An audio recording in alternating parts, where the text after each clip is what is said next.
Hey there, everybody. This is Mike with SoundstageEDU, and I want to talk about something here that may sound small, but honestly might determine the entire culture of your booster organization for the next year and even moving forward. And this isn't going to be about the fundraiser. This is not about your budget. This isn't about uniforms and fitting and inventory control. We're not even talking about your marching show here. What we're talking about may seem insignificant, maybe inconsequential, but I'm talking about that first parent meeting. And I'm not talking about the meeting that the band director has with the incoming parents. Or even at the school that I'm a part of, he had one with the entire student body, or all of the students and all of the parents. Even though they've been there before, let's have the spring orientation. It was that kind of a deal. I'm not talking about that meeting.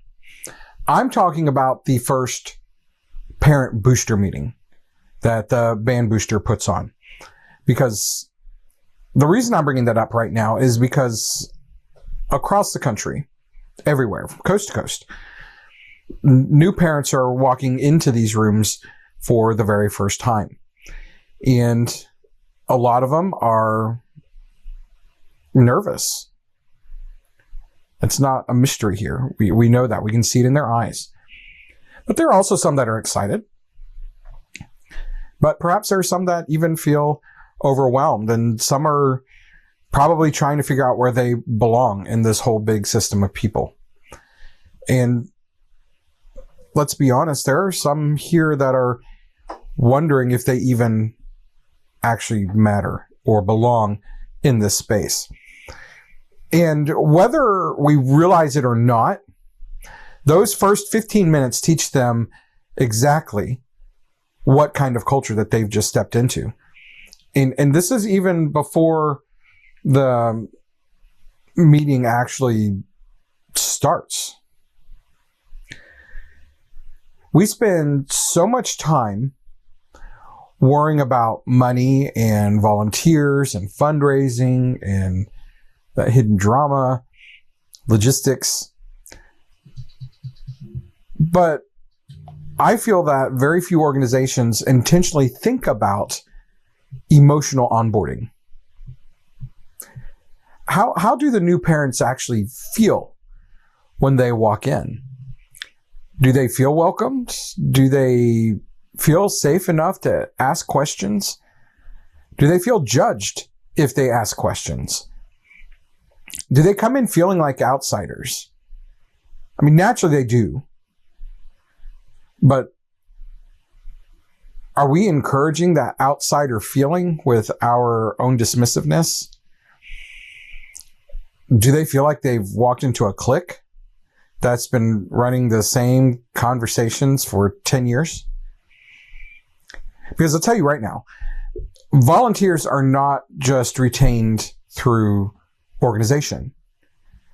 They're retained through belonging. This is why board transitions matter so much here. The healthiest organizations are not the ones who, it's not the ones where we're seeing the same exhausted people doing everything forever. I mean, healthy organizations create pathways. They create mentorship. They create shadowing. They create experiences for these parents to feel welcomed, for these parents to feel like they are part of the group. They create room for people to learn slowly without feeling inadequate, or let's just call it what it is. They create room for people to learn slowly without feeling stupid. I know that's a word we're not supposed to say around here anymore, but I hear it reflected back to me a lot by other parents. They're telling me, well, they just made me feel stupid. They made me feel like I had no purpose here. And unfortunately, a lot of booster programs unintentionally scare away good future leaders because they make leadership look so stressful and chaotic and political, or even just straight up impossible. And then that leads the board sitting around, and all the other parents, it leaves them sitting around wondering why nobody shows up. despite the constant bombardment of asks and emails and band app messages, and why doesn't anyone show up? Why doesn't anyone step up? Why doesn't anyone want to help us? And it's pretty simple that here's the reason. People won't step into environments that feel unsafe.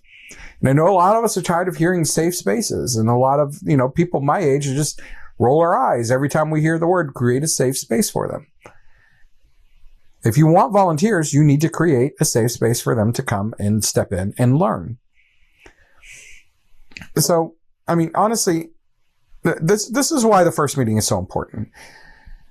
Some of these first meetings accidentally feel more like corporate boardrooms than they do communities centered around kids. And I know they're board meetings. I understand that.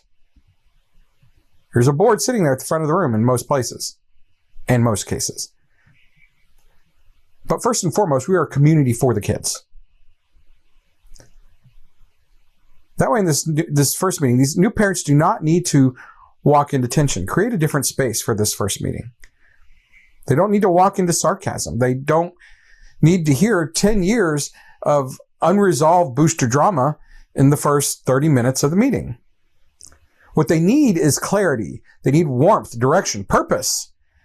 They need someone to look at them and say, hey, we're glad you're here. There's a place for you in this, I promise. Because remember, again, even if the kids aren't in the meeting, and some meetings the kids are there, but at some point the kids are going to see their new parent come out. So the kids are watching. They're going to see how it lands on the parents. The students learn culture from us long before they ever lead anything themselves. They watch how the adults disagree. They watch how parents welcome people, how adults handle stress, how adults talk about directors, how they talk about each other. These programs become leadership laboratories for our students, whether we intend for them to do that or not. And if we want healthy student culture, we need healthy adult culture first. And that's why I put together top 10 questions every new booster parent should ask. It's a document on the Facebook group. It's SoundstageEDU Parent and Booster Support Group. It's not to create conflict. It's not to cause waves at your first meeting. It's not to make parents suspicious. It's not to make the other people in the room wonder who you are, or why you're asking these questions.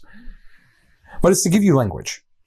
Because a lot of parents walk into these meetings wanting to help, but they don't even know what questions that they're allowed to ask. Questions about bylaws, financial transparency, volunteer expectations, board transitions, communication, decision-making. All the things that a healthy organization should never fear to answer in front of the parent body. Healthy organizations create informed parents. So if you want that document, it's for free. It's free inside of the Facebook group. And we're going to get it moved onto the website as well, the SoundstageEDU.com. There's a resources tab right now. I haven't moved a lot of the documents there, but we're in the process. It's been busy, but I promise you we're getting them there. But the ones that are important right now, we're putting on the Facebook group because that's easier for me right now. That just makes things quick. And if this topic matters to you, if you care about volunteer burnout, recruitment, retention, onboarding, leadership culture, and actually building a sustainable booster organization, get on the wait list for the Booster Leadership Lab. Because the upcoming modules are going to go deep into how to recruit volunteers, how to keep them, how to stop running the same 5 people into the ground every single season, and how to build organizations that people actually want to help. The season does not have to feel like an ongoing episode of Survivor. It doesn't. You can build structure without becoming cold and disconnected. You can build accountability without becoming hostile. You can even build healthy culture without losing the heart of the program. And honestly, that first meeting is where all of that begins. The vibe, again, which is a word I don't like to use, but it is what it is. But the vibe in that room matters more than most people realize. And even if you're not, sold on vibes or sold on safe spaces, your new parents that are coming in most certainly are.